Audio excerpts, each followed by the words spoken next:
maaleykum mbokki Sénégal asalaamaaleykum mbokki turfis yi seen doom Kosa Mbaye Pekh tey moo àndaat ak seen émission boobu mag ba nga xamante ni mooy émission jaabal waaye tey la dimanche xam nga nag chaque dimanche ñi ngi dawal li nga xamante ni mooy suñ course ñu war a dawal tey suñu si 7e journée foofu ci hippodrome El Hadj Ndiaw ma Côte Diop bu Thiès àndanteeg la bu maar la pro waaye àndanteeg émission jaabal bi nga xamante ni mooy émission de tous les temps ak sama doomu ndey comme ni nga ko daan àndee di leen wax tey am nañ 5 catégories waaye tey course bu neex la moo nar a am ci diggante plus de 2 ans yi diggante PTA yi diggante PDA yi diggante groupe 2 bi ba groupe C bi ba naaru góor waaye naaru góor nag xam nga nag tey course bi fi am mën naa wax ni nag tey course grand prix chef de l'état la waaye xam nga nag naaru góor yi El Capo ñëw na Auguste ñëw na tey ñu fas yéene rawante ndax dimanche bi ñu génn Auguste daa dikk raw leen est-ce que Auguste day dikk confirmé El Capo ñëw na def si course de rentrée waaye daal nañ xaar fu wànnandi mu njëkk ba tam waaye fii ñu taxaw nag fii mooy Patte d'Oie fii mooy Patte d'Oie waaye xam nga tey dimanche bii nii ñuy dawal course dafa am lu rëy lum tombeel Seydina Limamou Laye moo woote Seydina Limamou Laye nag moo waxoon aju boo daay laay tey nag maa ngi sol yëre bu weex tal ci appel bi Seydina Limamou Laye woote daw leen gaaw ndaw lu rëy. ginnaaw bi ñu sante yàlla julli ci Yonent bu tedd bi tey nag ñu ngi daje fii ci hippodrome Ndiaw Côte Diop mu nekk journée boo xamante ne képp kuy entraîneur wala képp kuy jockey képp kuy propriétaire wala képp kuy amateur yaa ngi ko doon xaar entraîneur yi daas nañ seen i fas ba mu ñëw jockey yi ñëw nañ ñoom tamit fas ne rawante bi gars yi jóg nañu 2650 mètres à parcourir mun naa ne course boo xamante ne course bu neex la naa doon 20 partants yi jóg nañu gars yi jóg nañu ñu ngi nii romb li nga xamante ni moom mooy nit ñi uti tournalu professeur Sakhir Thiam wil waxalax gars yi ñu dégg. kaa ñu rab ni nga course épique gawar gi teew na amul kuy tiit jockey bu loxo ñu nangu sa fiit ni nga course épique par force si biir këlam bu taw feex raw na prix Tarzan ni ko ren daloo ci fiis bu rax bu jam rek booy pébi lay siif gawar gi teew na. Babacar Mar ñi ngi noonu di takk li nga xamante ne mooy les plus de 300 ñi ngi noonu numéro 1 bi Vatini la corde 6 numéro 2 Layo bi Jegre corde 18 numéro 3 Maman Soda Diaw la corde 9 numéro 4 Yëgul Buur la corde 5 numéro 6 Serifou la corde 9 numéro 6 Vadini la corde 17 numéro 7 Poutine la corde 3 numéro 8 Lamtono la corde 1 numéro 9 Linguère Ngone Dieye la corde 7 numéro 10 Dundu la corde 11 numéro 11 Ndaje la corde 4 numéro 12 Damel Daour Demba corde 13 numéro 13 Toli corde 19 numéro 14 Jëf Jël corde 15 numéro 15 Mampenda corde 10 numéro 16 Ndiap la corde 8 numéro 17 Nour la corde 14 numéro 18 Soppe Nabi corde 12 numéro 19 Manen la corde 2 lii mooy li nga xamante mooy 19 partants yi nga xamante ñoo war a daw ci distance 1650 mètres ñu ne. naa ni Kosa Pekh léegi mu yemb ndax gaa yaa ngi ci Reug Reug ba léegi ñu yemb Kosa Pekh. gaa yaa ngi ci Reug Reug ba léegi mu yemb waaye cey Babacar Mar cameraman bi seddaati c'est le cameraman maire. c'est le maire.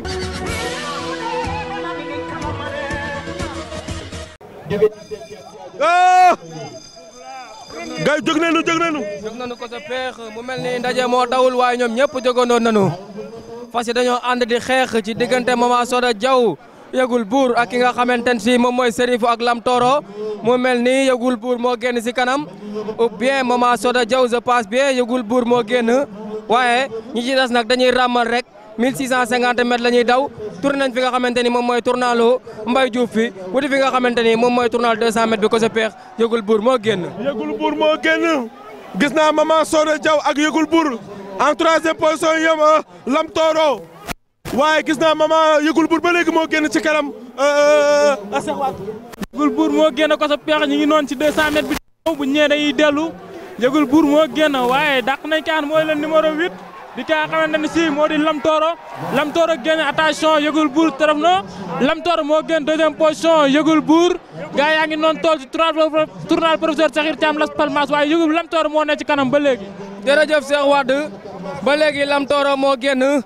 moo nekk premier doomu Calvos bi njëkk a raw fii ci Sénégal Yamar Gaye moo ko war 2e position Yëgul Buur laa ilaha illallah ñaari fas yi nee naa la tey dañoo nar a ànd naani limo wante yëgul buur génn na deuxième position Lam Toro dawal nañu Linguère Ngoné Dieye dawal nañu benn xacc wante Lam Toro génnaat na ñaari fas yi tey ji seen rawante du yomb ci diggante Momar Dieye ak nga xamante ni moom mooy Yamar Gueye ko sa peex diggante Yamar Gueye ak Momar Dieye Lam Toro boo génn ba léegi yëgul buur ñëw na yëgul buur ñëw na nag dal na ci kawam yëgul buur génnaat na dal na ci kawam yëgul buur dal na ci kawam Yëgul buur moo génn deuxième position nekk nga xam moo di Lam Toro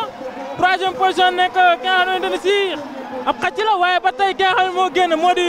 yëgul buur deuxième position Lam Toro moo fa ne la Momar Dieye dafa rawante stratégie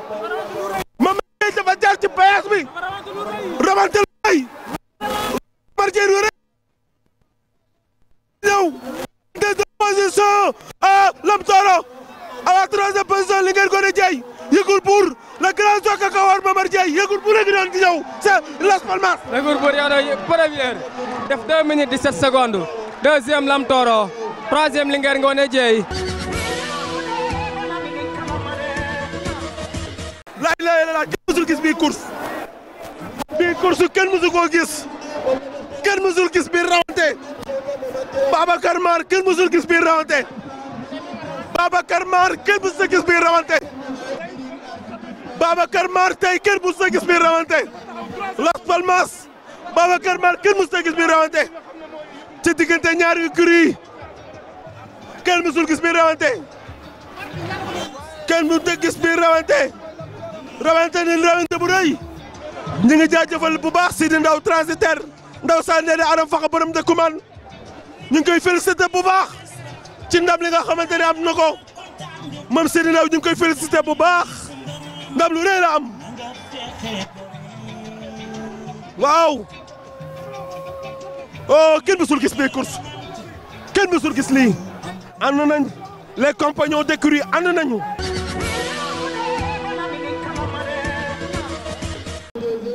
Babacar Mar jërëjëf dawal nañ li nga xamante ne mooy première course bi di plus de 3 ans waa écurie Maxtum raw ko di Sidi Ndaw ñuy félicité bu baax Sidi Ndaw ak waa écurie Maxtum yëpp waaye maa ngi toog ak kenn ka nga xam si mooy sama papa sunu papa Sidi Diakhaté moom di kenn ci course hippique bëgg course hippique waaye ñu xam ko ci promoteur lamb waaye ku ne xam na ni moom chaque course day ñëw di kenn ci digganteem ak Sidi Ndaw ak président Lamine Diop papa nuyu naa la. maa ngi lay gërëm di la fay di rafetlu sa liggéey mais damay jëkk a nuyu nag sa waajur wi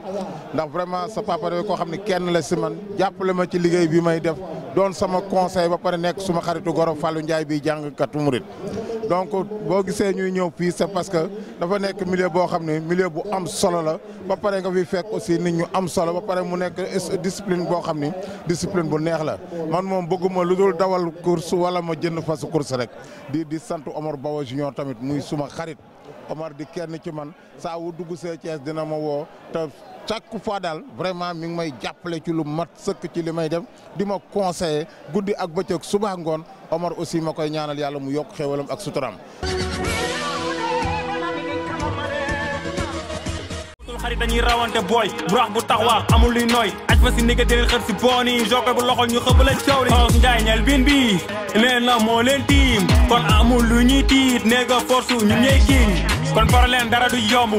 ibu bu réew dafay bomb yow Tidiane ñëw rek bokku ngir moo lem seen génn toogu Matar nee na dañuy dee rek mu weex njaago da koy gérer grand ellu moo ñu pee ay daaju course la ñuy teewe booy lii mooy course hippique lii mooy course hippique waa Zoke yow takkal sa fiit Zoke takkal sa fiit gawar gi amul booy lu ñuy tiit mais amul lu ñuy tiit waa Zoke yow takkal sa xiir defar sa fiit ey lii mooy course hippique lii mooy course hippique ay Zoke takkal sa fiit Zoke takkal sa fiit ay gawar gi amul lu ñuy tiit amul lu ñuy tiit ay Zoke takkal sa xiir defar sa fiit takkal sa fiit ak 221 da koy teg yow seenu gawar gi rek mooy chef nga ndari yaaba yow nga fay fekk ak yeneen gaa yow yi ko seek teewal nga seetaan Tar waaye indiwaat nañ ko ci dawal bi attention fas yëpp jógoon nañu ñu ngi af naar te Misaan Senior numéro 4 ak nga xamante ni moom mooy Baye Ba Bawo waaye Misaan moom moo génn 18 partants yëpp jógoon nañu ki nga xamante ni moom moo ñëwul mooy secrétariat wante Iba Bawo moom moo génn ko sa père Baye Iba Bawo moo génn Baye Iba Bao moo nekk ci kanam ba léegi en deuxième position Misaan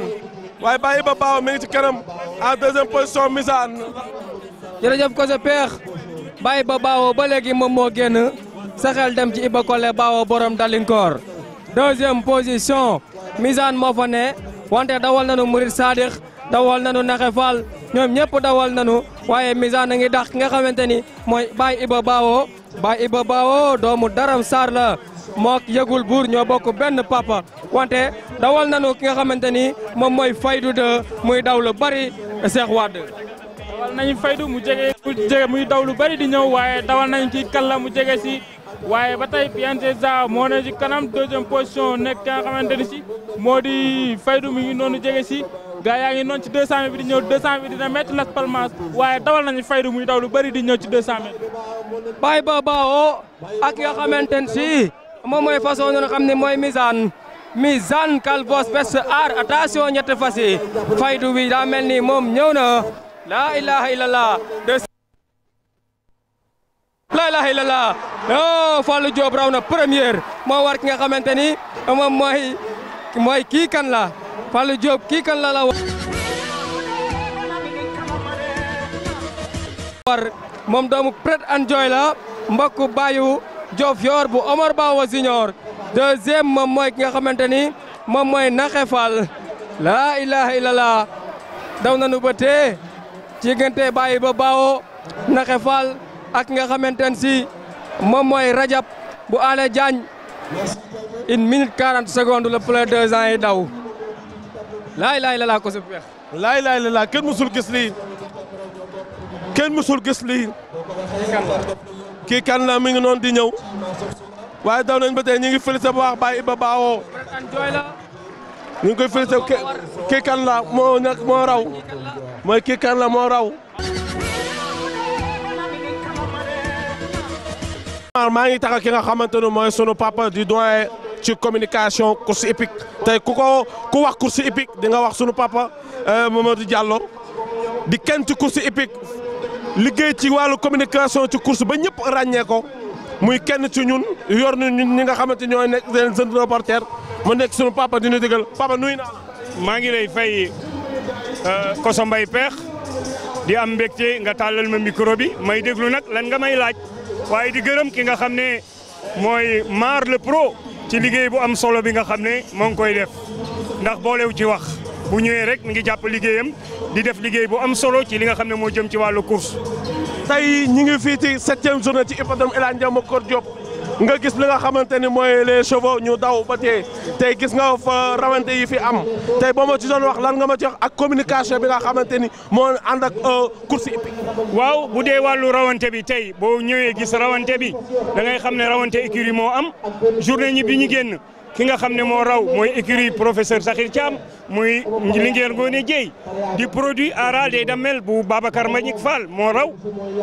Yëgul Buur mi nga xam ne moo raw tey moo jëloon deuxième waaye tey gis nga dañu indi ñoom ñeenti fas yéene rawante écurie la ñu rawante ba tey ki nga xam ne mooy Yëgul Buur Mamad Dieye di international waroon ko raw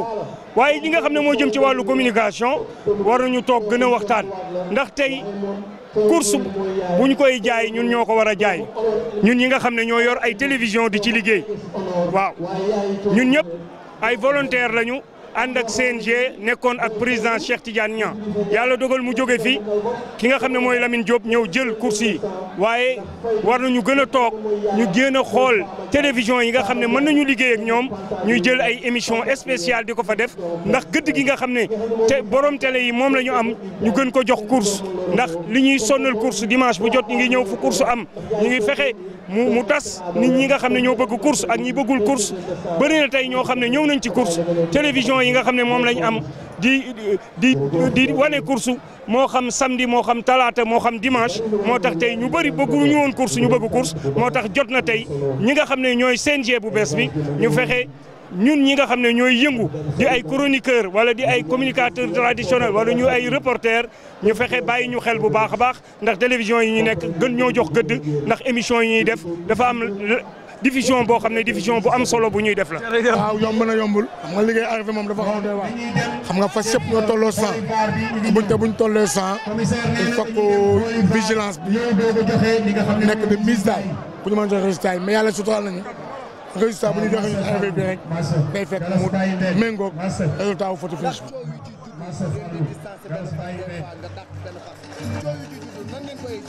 waaw mais dàq fas moom du ñun quoi dàq fas commissaire mooy dàq fas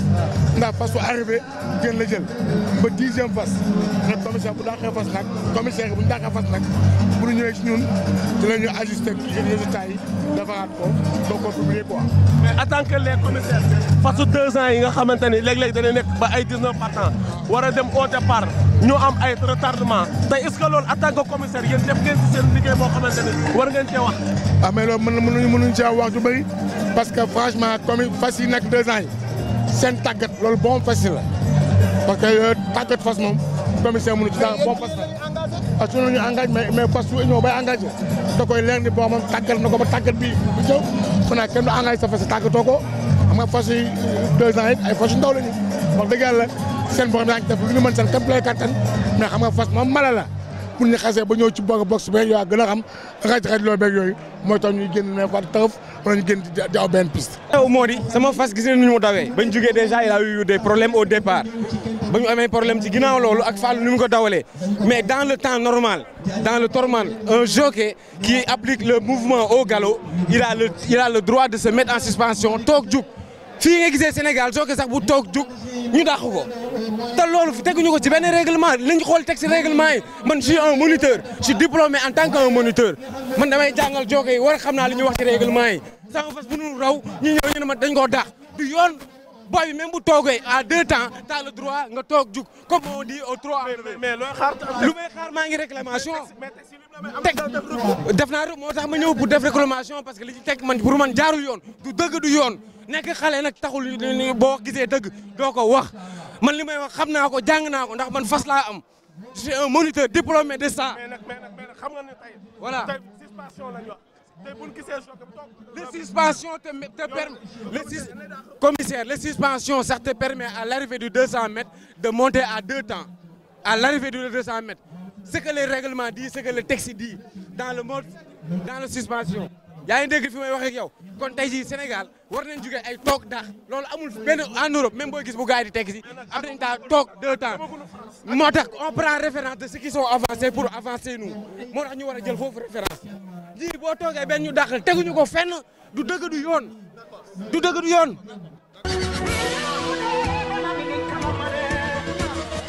jërëjëf Cheikh Wade la départ donné gars yi jóg nañu ñoom ñëpp jógandoo nañu. laa ilaaha illallaah mu mel ni taalibe Jaksaaw 2 la seen mu lunju taalibe Jaksaaw 2 ak ou bien ragal yàlla way sant yàlla lañ door mu génn si kanam 2e position Mansour Fall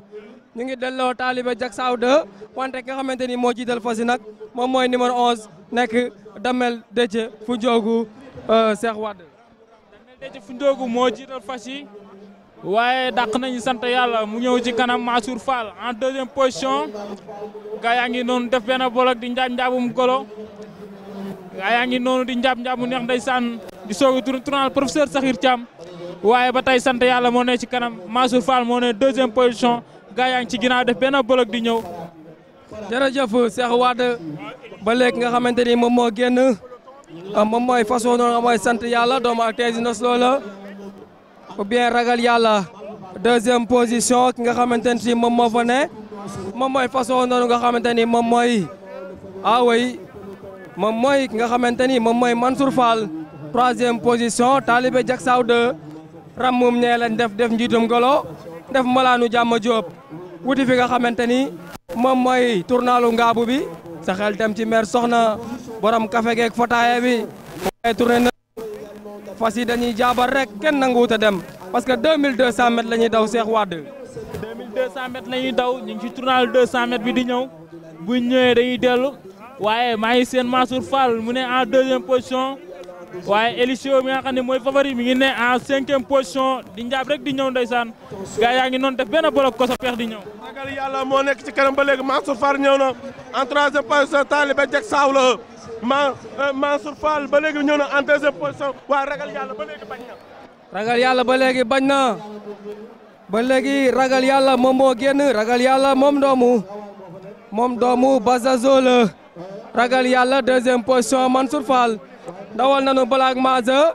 dawal nanu Damel Déthié Foudiogou dawal nanu Elisio dawal nanu Mamou Koor ñoom ñëpp dawalandoon nanu wante ba léegi nga xam ne dawal nanu Taliba Jak Saw 2 Elisio génn na Cheikh Wade. Elisio génn na dawal nañu Mansour Fall mu dem dawal nañu ragal yàlla gaa yëpp dawal nañ leen ñu jege si waaye ba tey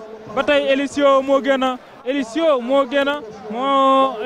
ngi noonu toog si tournoi basket bi ndeysaan waaye dawal nañu ragal yàlla mu ñëw dawal Taliba Jak Saw mu ñëw gaa yaa ngi noonu di ñëw ndeysaan bu ñëwee day teel Las Palmas waaye ba léegi Elisio moo ne ci kanam. jërëjëf fas yi ñu ngi daw lu bari fas yaa ngi daw lu bari diggante Mamou Koor Elisio Gaawaan waaye ba léegi Elisio moo génn bu ñëwee dañuy téye Elisio ngi nii di ñëw doomu Honor and Belize la ije sonor ken mar kalamun zedan la ilaha illallah 200 mètres bi dina métti Elisio raw na première deuxième numéro 3 nekk nga xamante ne si moom mooy façon Gaawaan troisième Mamou Koor quatrième numéro 4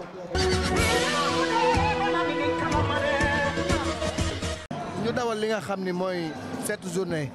ci fii di hippodrome Alaaji Ndiaw Macodou Diop soo nu doon wax depuis boobu ba léegi yan sentiment ak ban yëg-yëg nga am ci li nga xam ne mooy course. bari na malgré que xëy na am na ñaari journée yoo xam ne fekkewuma leen ndax mbiri jamono ji rek ñu wàññeeku ak soxla njaboot waaye boobu ba léegi de li ma fi fekkeeku ak ñi nga xam ne ñoom lañ fi teg ñuy bees mel na ne war nañu mën a am yaakaar ci ñoom ndax day course moom dafa mel na askanu ngéer ak askanu ngéwël da nga cey bokk ca sax ba ba ñu ràññee la ci nag loolu moo ma dal ndax man de li nga xam ne moo ma indi ci fas mooy dama juddu dégg sama yaay wax ni sama maam sama nijaay Cheikh Ahmadou Bamba Dieng mi nga xam ne sama maam moom la tuddee Sëñ Touba ba ma amee juróom-ñaari at en 1927 gi Sëñ Touba génne àddina ca la ko jëndaloon fas 1500 ca kokki ñetti téeméer te ba ma ko jëndee ñetti téeméer wàllu woowu yëpp ku nekk yuuxu nga ni Cheikh Alassane Oumar Dieng mii de moo yàq doomam ji amul lu muy def ci fas lu dul ñetti téeméer di ko jëndal doomam. mais fas yooyu ak fas yi ndax am na différence. waaw am na différence ndax. lan mooy différence bi. différence bi mooy juddu yi ndax booba ay par ñoo amoon fas yi nga xam ne ñoom la ñu doon ràññee ci fas gannaaw par moo doon naaru góor. alhamdulilah rabbil alamin nag booba ak léegi nag yëf yi dox rek di dem. li professeur Sakhir Thiam sunu maam daan wax naan bu jant bi la ngeen naaru góor rek la ñuy dawal ah.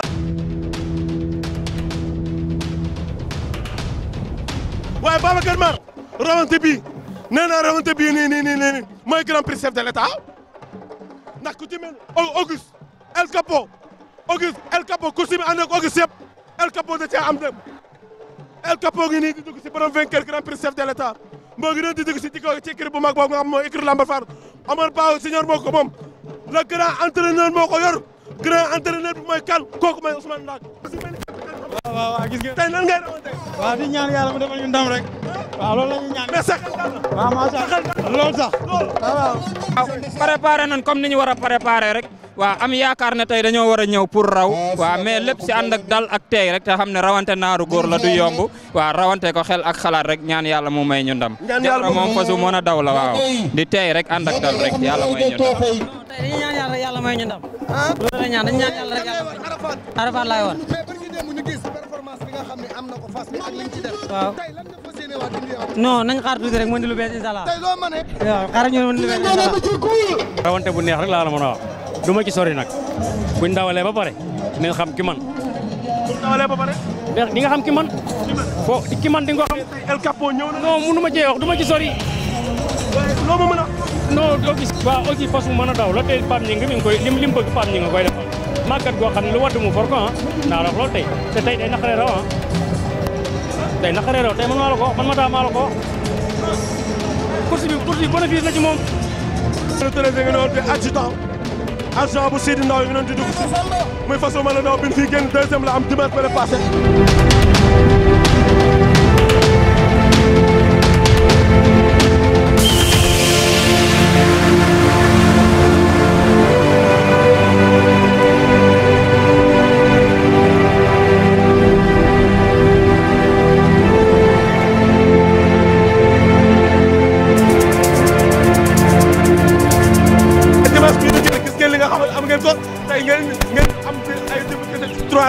tey ngay indi fas naaru góor wax naa ne nag naaru góor ba jant bi la ngay lay daw tey Gris nan nga préparé. waaw préparé rek di xam ni bu drapeau bi daanoo rek xam ni li ñu war a def mais instant yii nii mënuñu wax waaw. wax dëgg fa mi ngi dallu mi ngi noppalu. waaw Gris waaw na coow li bëri na ci diggante réew ñi ak écurie Lamba Par coow li ak concurrence bi bëri na ci diggante supporter tey lan nga leen wax. waaw waaw di leen wax ni coow li naaru góor yi ñoo ko yor noonu la demee mais ñun dañoo dóoraat dem dallu ñu ngi ñëwaat nag nañ ñu séntu. ci Gris moomu.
course bi gaa yi jóg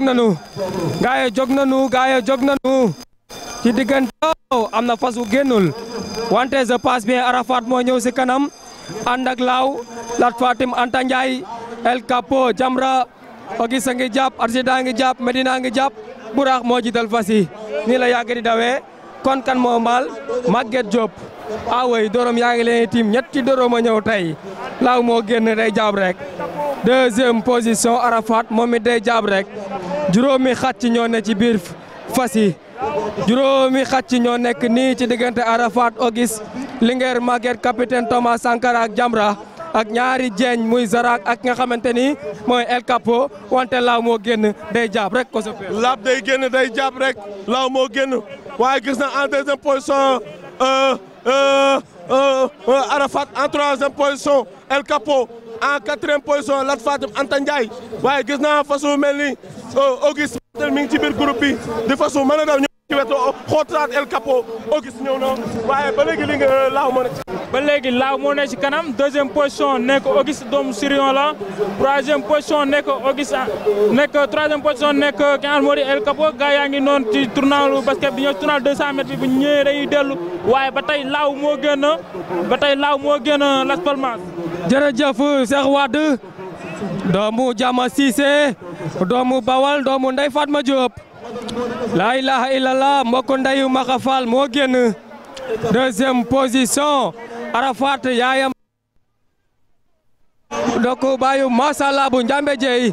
El Capo ñëw na Auguste ñëw na wante Buraax mooy daw ci aras bi Maguette Diop ba léegi moo jiital fas yi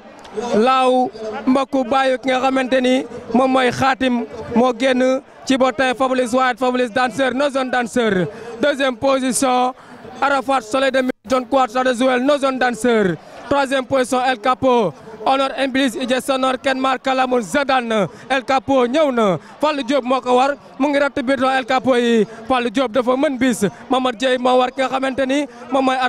Arafat Bawul dawal nañu Auguste dawal nañu Linguère Maguette dawal nañu Burax wante ba léegi laaw moo génn ko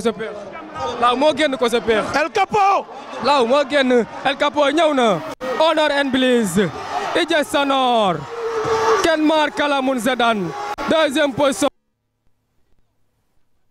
Burax ngi ñëw di daw lu bari nekk 4e position c'est par Love and Loss Darsa sur le xeex Nirif na Baba Nasrullah accident génn na El Capo 200 mètres bi dina métti accident El Capo Burax laaw accident El Capo Burax laaw accident El Capo Burax laaw accident El Capo Burax laaw accident El Capo Burax laaw accident El Capo Burax laaw accident gagne 2e El Capo 3e Burax 4e laaw 5e Medina laa ilaha illallah kenn mësul gis lu mel nii kenn mës a gis lu mel nii laa ilaha illallah Babacar Mar accident moo raw première kenn mësul gis lu mel nii Mamad Dieye doomu Keba Dieye dafa rawante tey Mimi moom moo war accident 3e moom moo nekk nga xamante ni moom mooy Burax 2e bi moom mooy El Capo ñu def 3 minutes 05 secondes 4e je pense bien moom mooy laaw laa ilaha illallah kenn mësul gis lu mel nii laaw leen romb noonu Babacar Mar a ngi koy jël El Capo ngi nii mooy jeeñ bi xoolal Babacar Mar li muy caméra mu ngi topp El Capo doomu Honor Iblis bi Ije Sonor Kenmar Kalamun Zadan piti mu ray gaynde moo ko war Ousmane Ndaga ngi noonu entraîneur Aminou Ouma laa ilaha illallah Modou Kassé ngi noonu Burax leen romb nii ak ki nga xamante ni mooy Linguère Tening doomu war xos bi ak la Médina ak Zarak waaye numéro 14 bi nag moom mooy capitaine Thomas Sankara Omar Sarr Diallo moo ko war noonu ñu félicité waa Thiès yi écrit Sidi Ndaw ñoo raw première am na lu bëgg a xew koso ci course bi ki nga xamante ni mooy Matar Noble dafa Mamad Dieye mu wàcc wante lii nag kenn mënu koo wax parce que way wi këpp gaal kenn du ko way si tefes wante lii moom àndul ak sport waa lii lu mu yéen Matar Noble moo poñe Mamad Dieye wàcce ko ci kaw fas bi loolu lañ mën a gis kenn xamul nag la moo xew poñe na ko ci kaw Arafat wàcce ko ci suuf foofu noonu setul wante rawante ak li nga xamante ni ak lii àndul way wi këpp gaal kenn du ko way ci tefes wante liñ def Mamad Dieye doomu Keba Dieye ji du yoon loolu du yoon Mouhamadou Lamine Diop a ngi noonu di filmer portable am Babacar Mar Mouhamed Lamine Diop a ngi nii di filmer Mouhamed Lamine Diop moom mu ngi filmer ci téléphone am wante lii nekk na loo xamante ni nag nekkul lu rafet wante waa Thiès yi ñoom it dëggal nañ seen bopp ku ci mel ni Saliou Fall longu na Mamad Dieye ni kenn du ko laal bàyyi leen ko Matar Noble moom ñu ngi koy téye kenn mësul gis lu mel nii kenn xamul lu xew nañu xaar Zizi VAR am na ci course bi Aliou Burax a ngi noonu di yóbbu Jamra la ilaha illallah lépp ndeysaan fii lay xewee seen émission jaabal ka c'est important c'est Sen TV waaye ku dàq filmé ñu ni Babacar Mar ndeysaan jëlal na leen image yi dina leen si ñëwal laa wa nekk noonu bu njoogu tambidu moom mu ngi jël ki nga xamante ni mooy Dominique Abouris moo nekk noonu kenn musul gis lu mel nii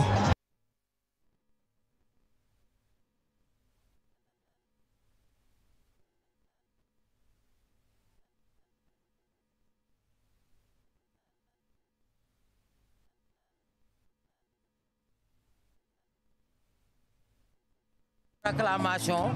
bàyyi ñu topp yoon ba xam lu yoon di àtte parce que man dépassé naa fu may xeexe ci course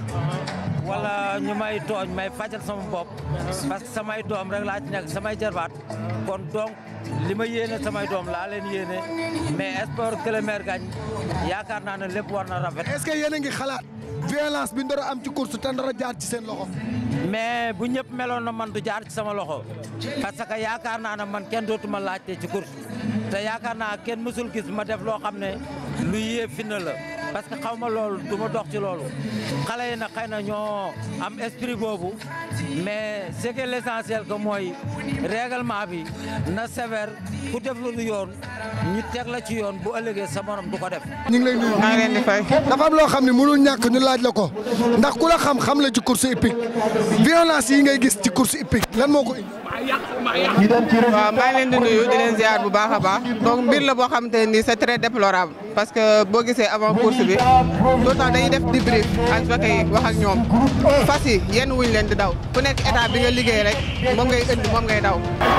fas yi ngeen yéen bu ñu Elcapo nekk numéro 7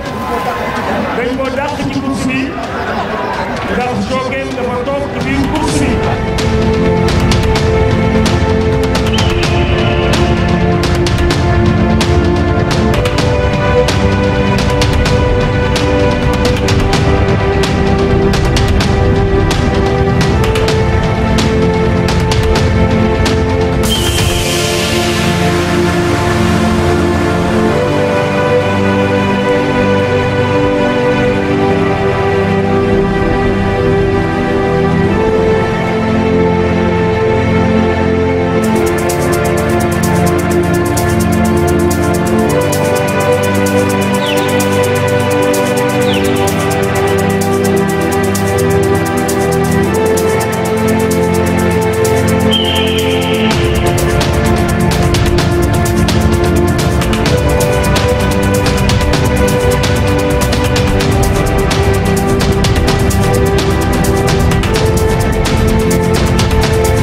sa peex borom peex lu mu reporté wul rek neexul waaye Babacar Maar moom it lu mu caméra wul rek baaxul. jërëjëf Las Palmas Babacar Maar lu mu caméra baaxul waaye ñu ngi fii ci hippodrome El Hadj Ndaw Macodou Diop doon dawal li nga xamante ni mooy 7e journée bi ma di ko ànd ak ñi nga xamante ni ñoom laa koy àndal Las Palmas ku ne dégg na ko moom di journaliste boo xamante ni ku mel li muy def la waaye Cheikh Wade moom it di kenn ci man ñu àndanteeg seen émission jaabal waaye Cheikh Wade fii lañ leen di tàggoo dimanche ci beneen facette ci ak seen doom ko sa bay peex ak émission jaabal yàlla def jàmm ci réew Sénégal